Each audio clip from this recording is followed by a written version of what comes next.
முன்னாள் முதலமைச்சர் கருணாநிதியின் நூற்றாண்டு நினைவு நாணய வெளியீட்டு விழாவை மையமாக வைத்து திமுக பாஜக இடையிலான நகர்வுகள் தேசிய அரசியலை உற்றுநோக்குவோரின் புருவங்களை உயர்த்த வைத்திருக்கிறது. திமுக பாஜக இடையே இந்த திடீர் இணக்கத்திற்கு என்ன காரணம்? இவ்விரு கட்சிகளுக்கும் என்ன நன்மைகள் என்று பார்க்கலாம்.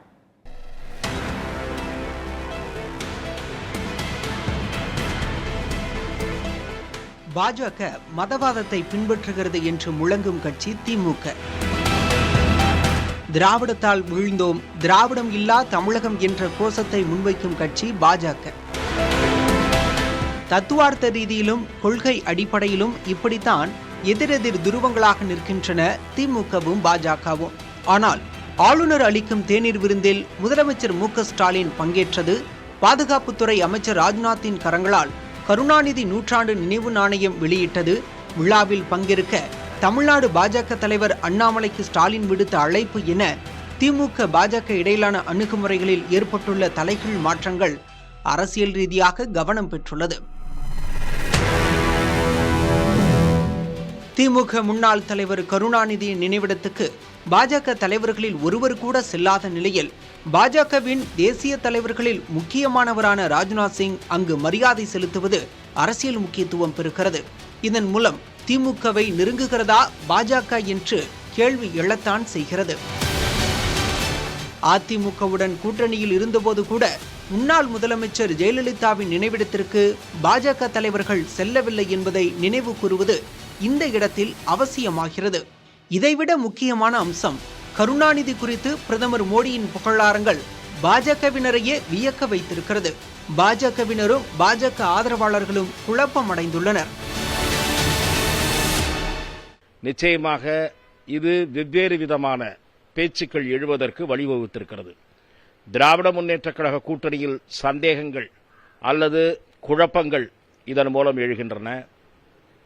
முதலமைச்சர் பாரதிய ஜனதா கட்சியோடு இவ்வளவு நட்பு பாராட்டுவதும் நெருக்கம் பாராட்டுவதும் பதிலுக்கு பாரதிய ஜனதா கட்சி திமுகவுடன் மிக நெருங்கி வருகிறதோ என்கிற எண்ணத்தை ஏற்படுத்துவதற்கும் இது வழிவகுத்திருக்கிறது. அதே சமயம் பாரதிய ஜனதா கட்சியை தீவிரமாக ஆதரிக்கக்கூடிய திராவிட கருத்தியலுக்கு எதிரான வாக்காளர்கள் இந்த நிகழ்வில் பாரதிய ஜனதா ஓவர் டூயிங் என்று சொல்லக்கூடிய அளவுக்கு ஓவர் ரியாக்ட், ஓவர் ரீச் செய்கிறது என்கிற அதிருப்திக்கு ஆளாகி இருக்கிறார். கருணாநிதி நூற்றாண்டு நினைவு நாணயத்தை கூட்டணியில் இருக்கும் ராகுல் காந்தியை வைத்து வெளியிடாதது ஏன் என்று கேள்வி எழுப்பியுள்ள அதிமுக பொதுச் செயலாளர் எடப்பாடி பழனிசாமி திமுக பாஜக இடையே ரகசிய உறவு இருப்பதாக விமர்சித்துள்ளார். இது ஒருபுறம் இருக்க, கருணாநிதி நூற்றாண்டு நினைவு நாணயத்தை வெளியிடும் மத்திய பாஜக அரசுக்கு நன்றி தெரிவித்து முதலமைச்சர் எழுதிய கடிதம் உறவுக்கு கை கொடுப்போம், உரிமைக்கு குரல் கொடுப்போம் என திமுக மாவட்ட செயலாளர்கள் கூட்டத்தில் நன்றி தீர்மானம் என திமுகவும் அரசியல் ரீதியாக பாஜகவிடம் நெருங்குகிறதா என்ற கேள்வியை எழுப்பியுள்ளது.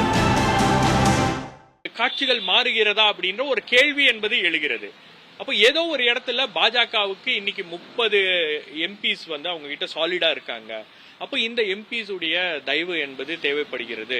ஏன்னா 240 பிளஸ் அவங்களுடைய நிதிஷ்குமாரோ அல்லது நாயுடுவோ ஏதோ ஒரு இடத்துல ஒரு 20-30 எம்பிஸ் இப்படி அப்படி போனா கூட நமக்கு ஒரு பேக்கப் பிளான் இருக்கணும் அப்படின்றதுக்காக அந்த பேக்கப் பிளானுக்கு இன்னைக்கு உறுதியாக இருக்கக்கூடிய ஒரு இவ்வளவு நம்பர்ஸ் வச்சிருக்கக்கூடிய ஒரு கட்சியாக திமுக அங்கே இருக்கிறது அப்படின்னும் போது பாஜக திமுகவை இன்னும் கொஞ்சம் இணக்கமாக வைத்துக் கொள்ளலாம் அப்படின்ற ஒரு தீவிர முயற்சி பண்றாங்க. பட் இது ஒரு கூட்டணியாக மாறுமா அப்படின்னா என்னை பொறுத்த வரைக்கும் திமுக அந்த எல்லைக்கு போக மாட்டாங்க.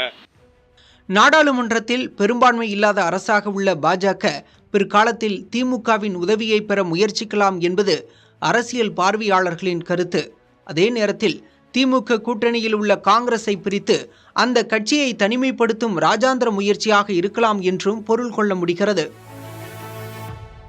காங்கிரஸ் கிட்ட இருந்து பிஜேபியை ஐசோலேட் பண்ணணுன்றது அவங்களுக்கு லாங் டேர்ம் எய்ம் தான், அதில் எந்த விதமான சந்தேகமும் கிடையாது. ஆனால் அதை விட முக்கியமானது என்னன்னு கேட்டிங்கன்னா, காங்கிரஸ் ஏன்னா எலெக்ஷன்ஸ் ஆர் ஃபார் அவே, அடுத்து 29 5 வருஷம் இருக்கு எலெக்ஷன்ஸுக்கு. இன்றைக்கு பார்லிமெண்ட்டுக்குள்ள ஆன்டி பிஜேபி வாய்ஸா ரொம்ப ஸ்ட்ராங்கா இருக்கிறது டிஎம்கே. அதை கூல் டவுன் பண்ணணும்.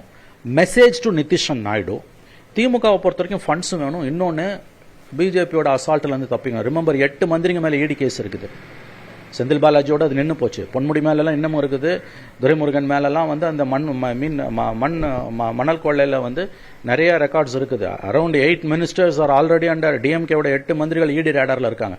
அது எல்லாமே வந்து குறைய ஆரம்பிச்சிடுச்சு. இன்னமும் அது ஃபர்தராக குறையும். ஸோ வின் சுச்சுவேஷன் 2 பேருக்கும். பட் இது வந்து என்ன மெசேஜை மக்களுக்கு கொடுக்குன்றதை திமுக தலைமை தான் சொல்ல வேண்டும். இது கடந்து போகக்கூடிய ஒரு நிகழ்வு அல்ல. ராஜ்நாத் சிங் பங்கேற்கும் இந்த அரசு நிகழ்வை புதிய சூழலாக பார்க்க வேண்டியதில்லை.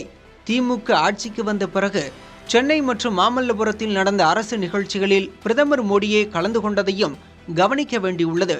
அந்த வகையில் இதுவும் ஒரு அரசாங்க நிகழ்ச்சிதான் என்றாலும் அரசியல் களத்தில் கடுமையாக மோதிக்கொள்ளும் 2 கட்சிகள் இணக்கமாக செல்வது அடுத்து வரும் அரசியல் நகர்வுகளை உற்று நோக்க வைத்துள்ளது. புதிய தலைமுறைக்காக செய்தியாளர் ஸ்டாலின்.